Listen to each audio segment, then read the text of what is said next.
Will Trump's tariff plan hit a series of countries directly?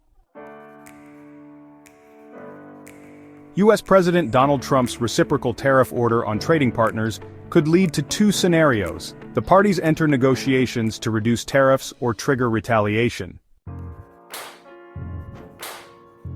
Recently, U.S. President Donald Trump signed an executive order to impose reciprocal import tariffs on all countries that impose tariffs on U.S. goods. "We want a level playing field. Reciprocal import tariffs can bring fairness," he said at a press conference ahead of a meeting with Indian Prime Minister Narendra Modi.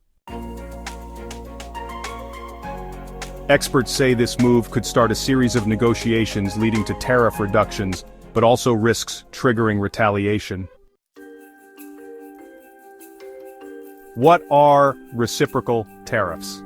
A tariff is a tax imposed on goods imported from one country to another. As for reciprocal tariffs, as Mr. Trump declared during the election campaign, tit for tat, tariff for tariff, the exact same amount. Accordingly, the U.S. will impose import taxes on goods of other countries equivalent to the level they currently impose on U.S. goods.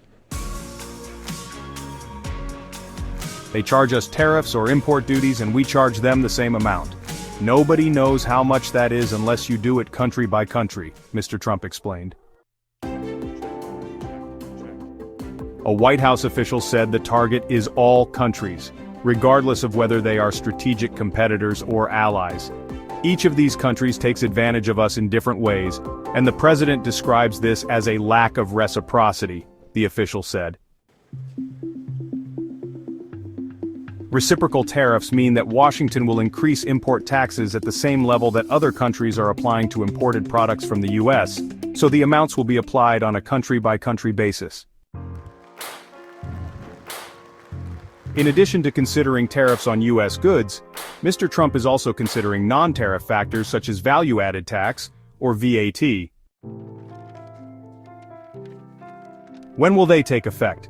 Mr. Howard Lutnick, Mr. Trump's nominee for U.S. Secretary of Commerce, said his staff will be ready to present the plan to the U.S. President by April 1st. After that, Mr. Trump will have full authority to decide when to issue any new recommended tariffs.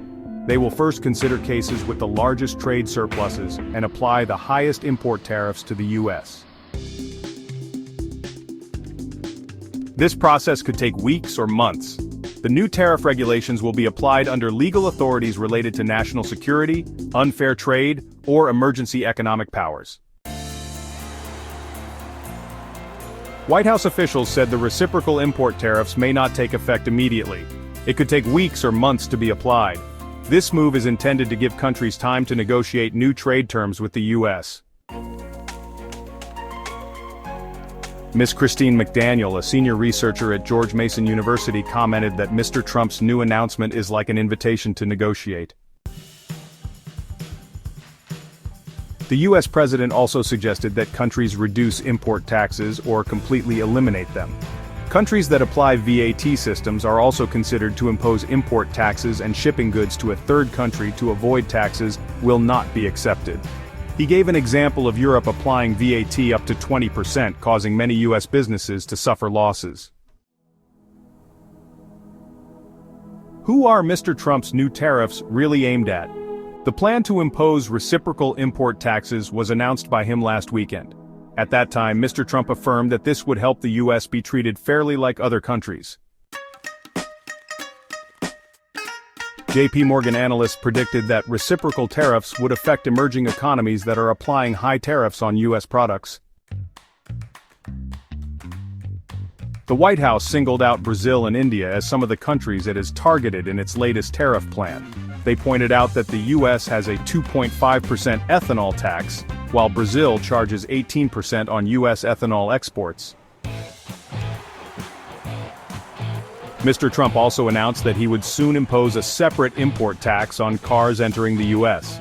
The U.S. president has long complained about the European Union imposing a 10% tax on imported cars, while the U.S. rate is only 2.5%. He has often criticized Europe for not buying American cars, but exporting millions to the U.S. each year. In recent hearings, Mr. Howard Lutnick expressed concern about India's high import taxes. Mr. Jameson Greer, Mr. Trump's nominee for U.S. Trade Representative, also complained about Brazil's import taxes and trade barriers. Previously, experts from Goldman Sachs said that imposing reciprocal tariffs to address non-tariff issues such as VAT would significantly increase the effective average tariff. Maurice Obstfeld, a senior fellow at the Peterson Institute for International Economics, warned that countries could retaliate if Mr. Trump doubled down on various tariffs. The more big countries that act, the more countries will have the incentive to follow suit. The U.S. tariff hike will also impact its own importers. Mr. Obstfeld added that Mr. Trump's policy seems to be to encourage countries to discriminate in favor of the United States.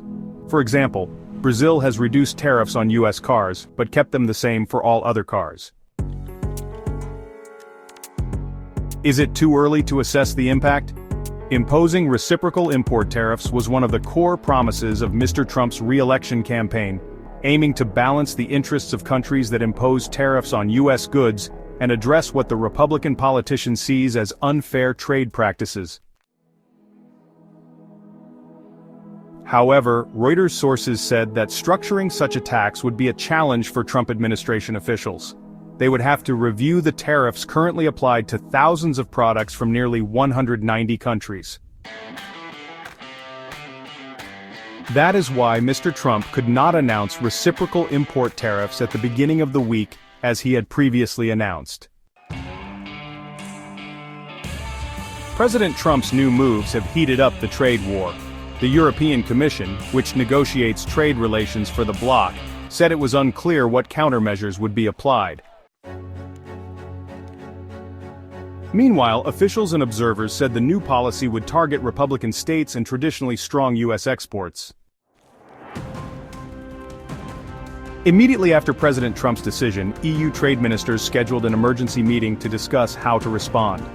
According to Reuters, the EU could choose to reactivate tariffs that the region has applied to imported wine and motorbikes from the U.S. since 2018, but were suspended by former U.S. President Joe Biden until the end of March this year. AP also said that the EU's countermeasures could be similar to the tariffs that Mr. Trump launched on European goods in his first term. Bernd Lange, chairman of the European Parliament's Trade Committee, warned that the retaliatory measures were only temporary and could easily be legally reinstated. Global trade tensions have escalated in recent weeks, with U.S. President Donald Trump signing an executive order on February 1st, imposing a 25% tariff on Canadian and Mexican goods, and a 10% tariff on Chinese goods. However, on February 3rd, he announced a delay in imposing import tariffs on Mexico and Canada, after reaching an agreement to tighten smuggling and immigration with the two countries. U.S. import tariffs on China are still in effect from February 4th. China immediately imposed retaliatory tariffs of 10 to 15%. The country also launched an antitrust investigation into Google, tightened exports of a series of important metals, and blacklisted 2 U.S. companies. Earlier this week, Mr. Trump also announced a 25% tariff on all aluminum and steel imported into the U.S. At the World Government Summit held in Dubai on February 11th, International Monetary Fund Managing Director Kristalina Georgieva commented that U.S. import tariffs are a constantly evolving issue. Many trade policies have been announced since the election campaign, but there are still many unknowns. It is too early to talk about the impact of this on the global economy, she said. The IMF managing director emphasized that assessing the impact depends mainly on the global inflation outlook. However, inflation is also unpredictable at present. We need to observe how things play out, because in some countries the slowdown in growth will cause central banks to lower interest rates. Inflationary pressures may not be large, she said.